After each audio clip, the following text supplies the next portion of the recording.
We're parents, teachers, and educators, and like you, we're passionate about restoring our culture for Christ.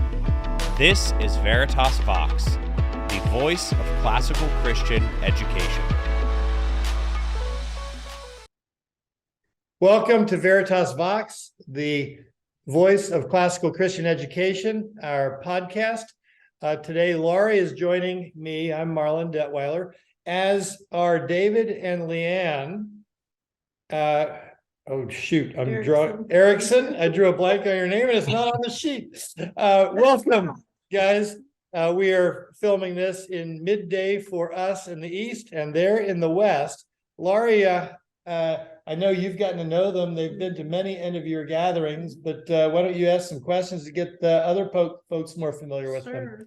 Well, when they asked us to come up with somebody to talk about end of year gathering, and Bob and Marlon and I were talking, you guys were at the top of the list. So you've been around for a while, had lots of kids involved, and probably or what I'd call a poster child for Veritas. So do you want to tell us a little bit about yourselves and your family and children and how you got to know Veritas? Yeah, sure. So yeah, we're David and Leann. We were involved in class. We started our kids off with classical Christian education back when 2003 or so. There was a local brick and mortar school we were involved with, and we did that for a handful of years. I mean, 6-7 years, and then the school closed, sadly. But and then we said, look, what are we going to do? Let's do homeschooling. So I remember we were up in our bedroom, like we converted a bedroom to a schoolroom, and I was teaching math and Latin in the morning, and Leann did all the heavy, everything else. And we did that for a year, and we thought, wow, that's we have 4 kids. So we did that for a year, and we said, we need to look and find some help here. And we had already heard about Veritas through the curriculum, ordering books. And then we found the live online classes, and we said, let's give this a try. And also, I think we did self-paced. Yes, self-paced history. So we did that for the next year, and then we said, this is working. So we said, and then we learned about the diploma program, and then the year after that, we went all in with our oldest student. And then we were, signing up for classes, and the younger ones were taking more classes as they were able. And that's how we got involved with Veritas, with VSA 10 years ago, 12 years ago. 2010. Yeah. Wow, that's hard to believe. I knew it. Yeah, and then at that point, it was just all 4 of our kids rolling through it. All the rooms in the house going with different classes, and it was great. We really loved it. Tell everybody what you do for a living, because some people might wonder about bandwidth for something like that. Yeah, I'm a software engineer living in Southern California. So I work on cable and satellite set-top boxes. I write embedded systems and device driver programming software.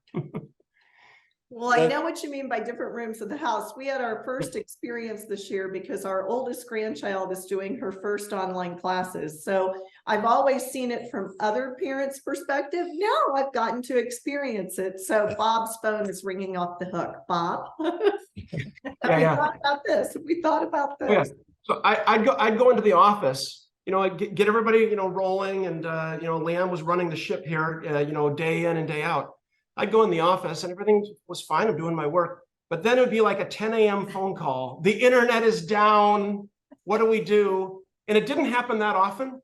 But when it does happen, it's like, all hands on deck, because, all these wheels are rolling. But generally it worked great. How give us a little bit of background on where your children are right now. Oh, yeah. We have one that's living in Phoenix and working in Phoenix. Another one that lives in Boston, is married, and working in Boston. Then we have 2 that are in college at Grove City College in Western Pennsylvania. Wow. So our youngest just started just 2 months ago. So we're just 2 months into the empty nest, which is the strange new phase. Kind of nice, actually, but Yeah, we're enjoying it. Yeah. And then you'll have grandchildren and you'll go right back to it again. So. Absolutely, yes. Yeah. We hope so. Yeah. Now, we have something that you know about because you have been in Lancaster for 9 of those events. We celebrate the school year with something we call the EOYG, or as those that may not know what that means, the end of year gathering. The school year always ends on the Friday before Memorial Day for the live online classes, and the following week then is dedicated to things like graduation and other things like that. And as I understand it, you have been to the last 9 end of year gatherings. Is that right? That is right. We counted it up ourselves. It was 9. Wow. Tell us about your experience in doing that. I know that graduation has been a big part of it, but it's a lot more than that. Oh yeah. Let me tell a little story about how we got it going, and then Leann can describe her experience as well. When we started homeschooling, it was obvious to us we needed to plan some events to make it special, to kind of mark the time. And that first year we said, we're going to go to Washington, D.C. So we did our own family tour of D.C. It was great. And the next year we did California history tour. Exactly. Went up to San Francisco, Sacramento. And then we discovered EOYG. I don't know. We didn't come to the first one, but it was kind of.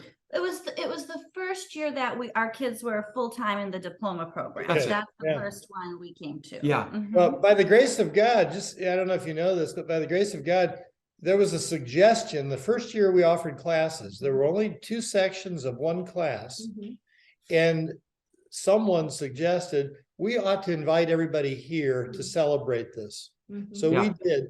And that was clearly the highest percentage of participation, because there were only, I think we only had 16 students in each class, but they were full. So there were 32 total. And I think we had like 28 of the kids come. Oh, wonderful. Yeah. And so when we were in the diploma program, and then we said, we decided, let's go out to EOYG. And it served exactly the purpose we were hoping for, which is an end of the year, something that the kids look forward to. We got to meet the teachers, and it was like, and there was fun thing, and we just had a great time. And we came back from that. I think we said, well, no, it wasn't even, my memory is the kids were at some student teacher event, and David and I were sitting in the little, the living room area of our hotel at the Eden Resort. And he says, Leann, this is wonderful. We need to come here every year. And I said, okay. And we did. Yeah. So by God's grace, we did. It is remarkable. We haven't done the demographics on it every year, but I remember one year, maybe 2018 or 2019, we checked on where people had come, and people had come from 35 states and 12 countries that particular year. Last year it was more. It might have been. Yeah, I don't remember that data. Tell us what it is that made that exactly what you were looking for.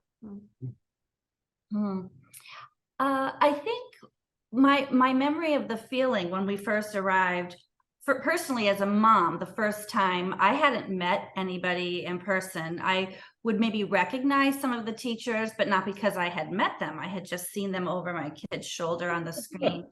But I remember our first event was a field trip to New York. We were going to see the Phantom of the Opera. And one of the other moms, just like me, came up and just introduced herself so warmly, and we hit it off. And I felt that again and again and again, meeting other moms that were doing very similar things that we were doing. Just the warm-heartedness, the fellowship was almost instant. And I think I said to David, these are our people. And I think we felt also where we are in Southern California, we were feeling a little bit isolated in what we were doing, because we weren't in a local co-op or something like that. We were really so interested in the education, the academics that Veritas offered, that I wasn't really interested in there's so many other options that weren't gonna connect with what we were doing at Veritas. So this was just, EOIG was magical for us. How did the Yeah, children, absolutely. Did you say that? Absolutely. It was just really wonderful. Yeah. how did the children feel about it? Was it something Oh, they looked forward Okay, so to? the very first time we get there, my daughter sees somebody, I won't remember what little girl it was, sees a little girl she had met in her class, and it was like, it was like they already knew each other. They were friends. They knew each other. It was I've occasionally described it as best friends finally meeting. Mhm. yes, Absolutely. yes, it was very much like that for our kids. Yes. Yeah. And all of them have continued friendships and relationships out of Veritas. And so it's like Yes. it helped it get going, and then it has this long benefit in their lives. And we have friends, we have friends from that we Yes, met at EOIG yes. that we sometimes fly across the country and get together. We Wow. certainly text and call. I mean, like it just facilitates all that. Yeah. When I tell people that marriages have come out of this, they're like, there is no way that that is possible. I'm like, oh, yes, it is. Yeah. Happened. Yeah. Yeah. So in the 9 years, tell us some of the highlights from your perspective and from the kids' perspective. You mentioned going to the Phantom of the Opera. As you know, we tend to, on Wednesday, the first day is almost kind of a pre-day for people that come early enough. And we tend to do a trip like that, something special, Philadelphia, DC, New York, frequently, and that sort of thing. But tell us about some of the highlights, some of the things that you've really enjoyed in terms of events, and then maybe some of the additional anecdotal or story experiences that you've had that have made it continue to be something that you've really, you've found it a good connection for everybody. Yeah. Okay, so there's like loads of fun, like you say, like let's take the New York trip this year. We went to Philadelphia another year. Those are great memories. Like the school just plans events around town that are, somewhat simple, but like really fun, like ultimate frisbee or the scavenger hunt. Look, we've gotten to know you guys by going over to your house for the barbecue. I mean, it's really great. So amid all that fun, though, I think the thing that's probably the most meaningful event is coming to the graduation, whether you have a graduate or not, and seeing the end result. Like, this is what we're aiming for here. And I think the first year or two we did not go to the graduation because we thought, look, we don't have a graduate. And then we realized, oh, wait a minute, let's go and see this thing. And to see this is what the end result of this is. And then, of course, later on, suddenly our kids are graduating. Yeah. So yeah, I think that, for me, graduation is the highlight, whether your kids are graduating or not. Right. Yeah. Leann, how about you? It's hard for me to pick just one thing in particular. Oh, this is what comes to my mind. After, I don't know if I did this the first year, but I started to realize, oh, wait a minute, my kids are going to have teachers next year that we haven't yet met, and they might be here in person. So at the EOIG, we would have already registered for the next year's classes. I would have a little cheat sheet on my phone of what student had what class with what teacher. And when we would arrive, I would look and see, are these teachers here? And I would just assert myself and go introduce myself to teachers and have my students meet them. Maybe that was more meaningful for me than my kids, but I really enjoyed that. It really gives you a relational head start. It's probably important to note that not even half the teachers are able to attend.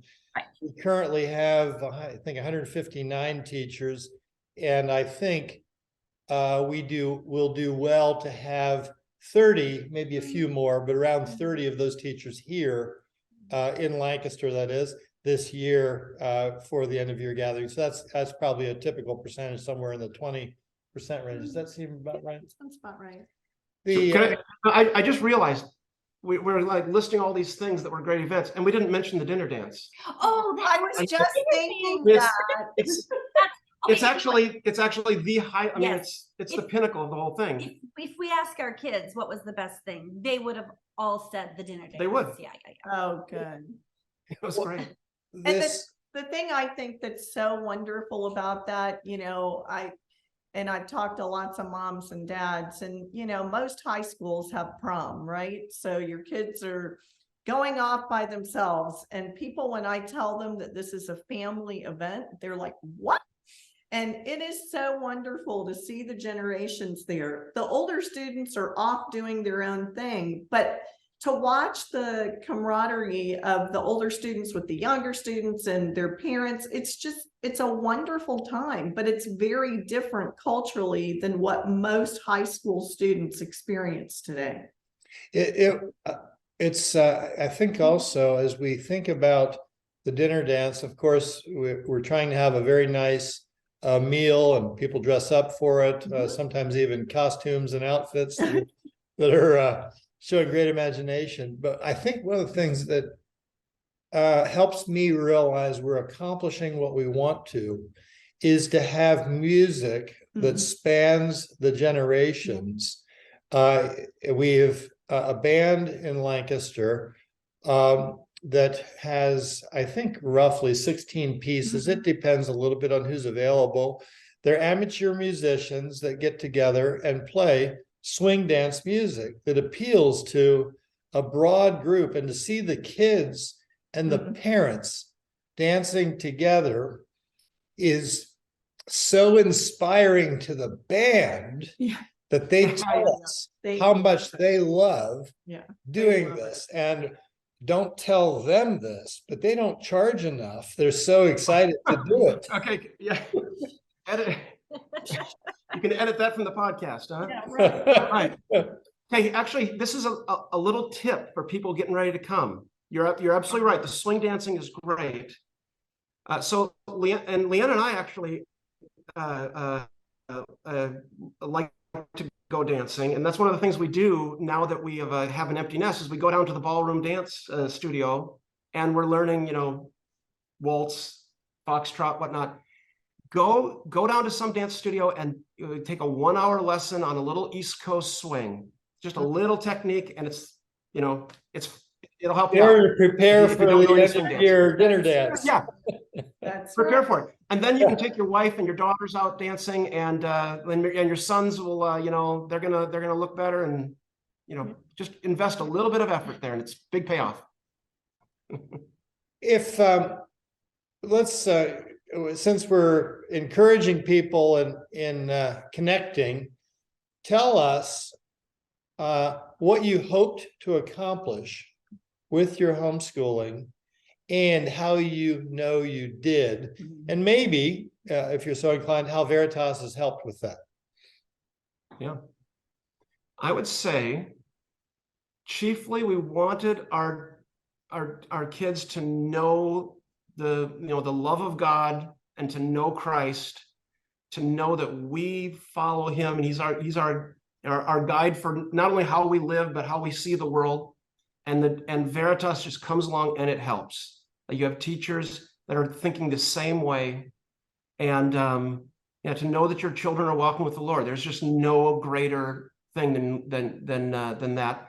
And then secondly, we wanted our kids to be just exposed to good academics. Like, you don't have to be the next literary scholar, but you want to know great literature, or you want to have some fascination of know some science, and have fascination in the world God made. And so robust academics that teach you about the world from a Christian worldview. That's what we wanted, and that's what VSA helped us achieve. Yeah. Leann, do you have anything to add to that?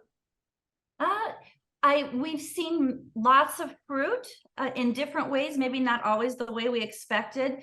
when our kids went to college, and we'd hear back that a lot of the books they were assigned to read in their literature classes, they had already read part of it or all of it. And I know one of my daughters even noticed some of her peers in her college class, they had a good education, but it was a new title for them. They were less exposed to some of these, some of the ancient literature. Right. So I was very encouraged just to see that my kids, it wasn't the first time they were encountering some of these ideas when they went off to college. Yeah, I'll give one particular without mentioning our daughter's name in particular, but she was a very bright girl, and she was always good at humanities. She could read, and I mean, she's like she could write an awesome paper, and she was like just very bright. Very little time too. Yes, Yeah. and but only kind of very not so interested in math and science. She preferred humanities. During high school, right? And then junior year, she took an anatomy class and she loved it. And suddenly late in her high school career, she realized, I think I might actually be more interested in science.